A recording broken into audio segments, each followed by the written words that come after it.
ပြုပြင်ဖို့တဲ့ထိန်းသိမ်းဖို့က10စတက်တာတယ်ဆိုတာတင်တိပါတလား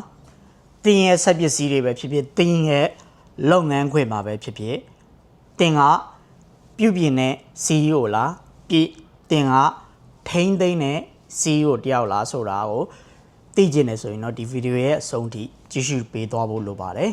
အားလုံးပဲမင်္ဂလာပါကျွန်တော်ကတော့ Magazine Founder and CEO ကိုစောစောဖြစ်ပါတယ်လုပ်ငန်းတစ်ခုမှာပဲဖြစ်ဖြစ်ကျွန်တော်တို့စက်ပစ္စည်းတွေရှိတယ်လုပ်ငန်းခွင်မှာသုံးဆွဲရတဲ့စက်ပစ္စည်းဆိုင်ရာတွေအများကြီးရှိတယ်အဲ့စက်ပစ္စည်းတွေ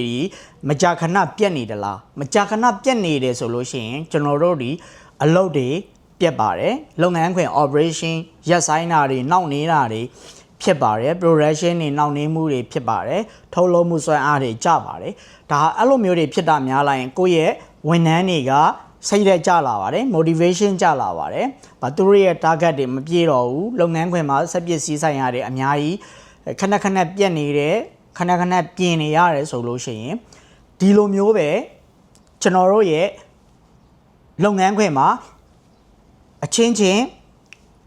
ဆက်သွယ်မှု communication တွေပဲဖြစ်ဖြစ်အဓိကအလုပ်လုပ်တဲ့ချိန်မှာရလက်တွေကအရင်လိုမျိုးမထွက်တော့ဘူးဆိုလို့ရှိရင်အလုပ်တွေကများပြီးတော့ရလက်တွေမထွက်တော့ဘူးဆိုလို့ရှိရင်လုပ်ငန်းခွင်ထဲမှာရှိတဲ့စနစ်တွေကထိန်းသိမ်းထားတာအားနည်းနေခြင်းကြောင့်ဖြစ်ပါတယ်။ဒါကြောင့်မို့တင်ကအပြစ်ပြောဖို့ထိုင်ဆောင်နေတဲ့လုပ်ငန်းရှင် CEO တယောက်လားဒါမှမဟုတ်ရင်တင်ဒီအပြစ်မဖြစ်ခင်မဆုံးရှုံးခင်ကလေးကတင်ဒီအမြဲတမ်းသုံးသက်ပြုပြင်ပြောင်းလဲနေတော့ CEO လုပ်ငန်းရှင်တယောက်လားတင်ကမီးလောင်မှမီးသွားတတ်တဲ့လုပ်ငန်းရှင် CEO တယောက်လားဥဆောင်ပြီးလုပ်တဲ့ CEO တယောက်လားဒါမှမဟုတ်ရင်မီးမလောင်ရင်တွေကမီးမလောင်အောင်ဘယ်လိုလုပ်မလဲကာကွယ်နည်းတွေထိန်းသိမ်းနည်းတွေကိုကြိုတင်ပြင်ဆင်လေ့ကျင့်တဲ့လုပ်ငန်းရှင် CEO တယောက်လားဒီပေါ်မှာမူတည်ပြီးတော့လုပ်ငန်းတစ်ခုနဲ့တစ်ခုဆုံးရှုံးမှုတန်ဖိုးတွေကွာခြားသွားပါတယ်လုပ်ငန်းဖြစ်မြောက်မှုရလက်တွေပန်းတိုင်တွေရလက်တွေကကွာခြားသွားပါတယ်ဒါကြောင့်မို့လို့တင်းရဲ့ဒီ preventive maintenance ဆိုတာကိုမင်းရဲ့လုပ်ငန်းထဲမှာလူချင်းမင်းရဲ့လုပ်ငန်းထဲမှာလုံးဝ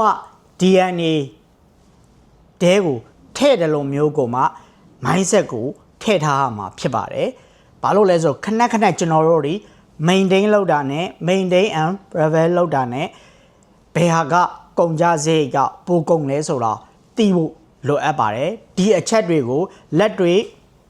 ဘယ်လိုအသုံးချမလဲအသုံးပြုရမလဲဆိုတာကို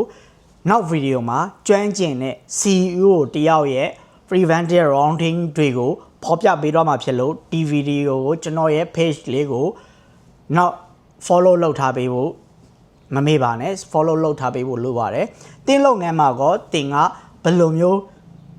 preserve ကဘယ်လိုပြင်ဆင်ထားပြီးတော့ maintain ကိုဘယ်လိုမျိုးလုပ်နေတယ်လဲစက်ပစ္စည်းဆိုင်ရာတွေကိုဘယ်လိုလုပ်လဲလူနဲ့ဆိုင်ရာ human resource နဲ့ဆိုင်တဲ့အရာတွေကိုဘယ်လိုလုပ်လဲစနစ်နဲ့ဆိုင်တဲ့အရာတွေကိုဘယ်လိုလုပ်ဆောင်နေတယ်လဲဆိုတာလေးကိုကျွန်တော်ရဲ့ comment အောက်မှာ share ပေးခဲ့လို့ရရင် share ခဲ့ပေးသေးချင်ပါတယ်ကျွန်တော်ရဲ့ဒီနေ့ဗီဒီယိုထဲမှာ